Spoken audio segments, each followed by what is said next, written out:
Earthquake in Haiti, and obstacles to recovery.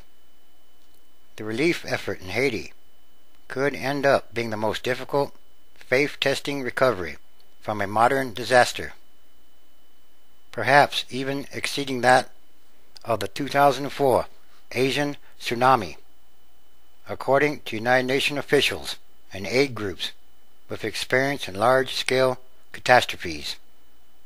Haiti, already the poorest nation in the Western Hemisphere, was barely showing signs of recovery from the 2008 hurricane season, when the earthquake flattened or devastated its capital, Port-au-Prince, crippling the country's already weakened transportation and service delivery network.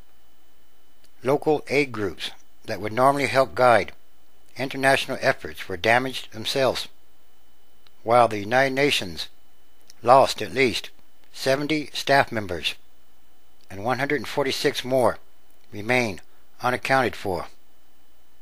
You're talking about a country that pre-earthquake had limited resources and capability, and what resources it did have were concentrated in the capital. This context helps explain why this emergency is probably the most complex in history, more than the tsunami, more than the Pakistan earthquake of 2005. There's never been a disaster quite like this.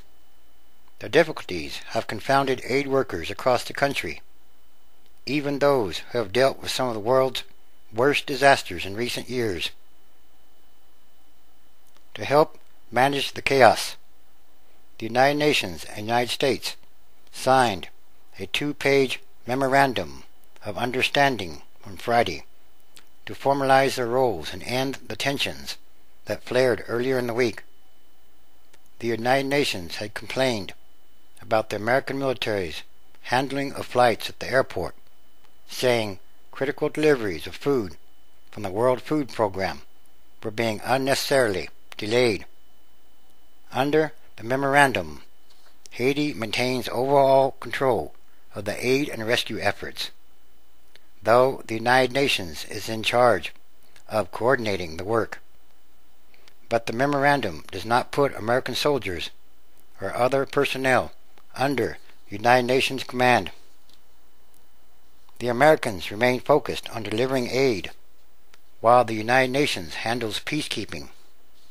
Still, the United States is known for throwing its considerable weight around in international aid efforts, so it is unclear if the new agreement will solve the earlier problems. Doctors Without Borders has complained about the American military's running of the airport. The group has landed some planes, but has had others diverted, forcing it to truck in supplies from the Dominican Republic. It's a very confusing situation and difficult to understand, said a spokesman in New York. He said airport access has improved in recent days through direct contact with the Pentagon and the United States Agency for International Development.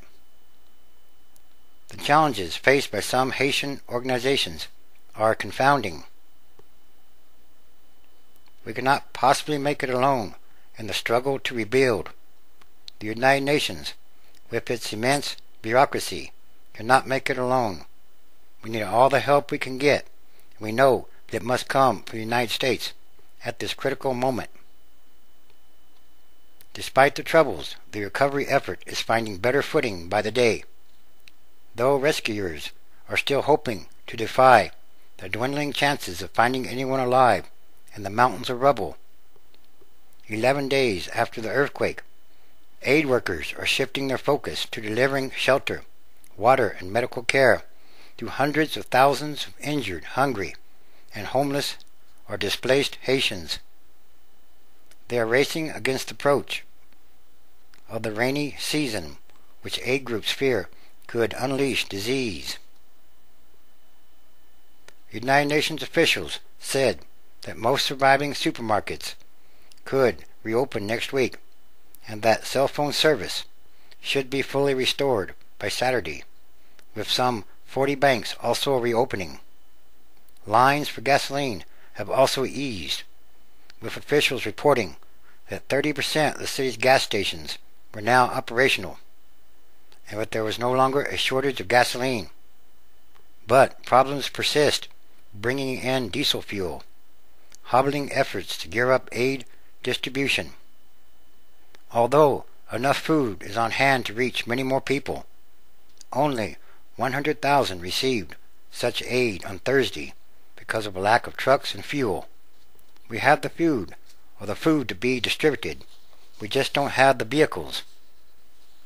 The United Nations needs to bring in 10,000 gallons of diesel fuel per day from the Dominican Republic just to keep water trucks circulating. American rescue teams were among the first to experience the knot of troubles. Usually, when they sit down in a country after a natural disaster, the local government has already identified buildings where there are known survivors, so they can race to the scene. But here, without government input, they had to drive through the city themselves, making snap assessments about where survivors were likely to be found. They had trouble getting their equipment. Its arrival at the airport was delayed for several days.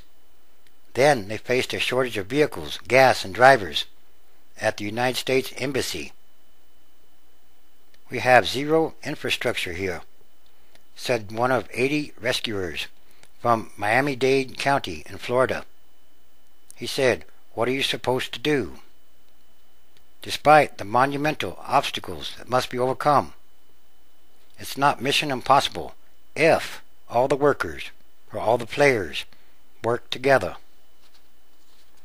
And again, this is a disaster, a catastrophe, like none other that the world has witnessed. It is a huge catastrophe.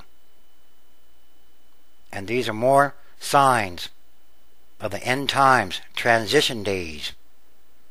There are many signs happening all around the world, and the transition is an ongoing process happening day by day.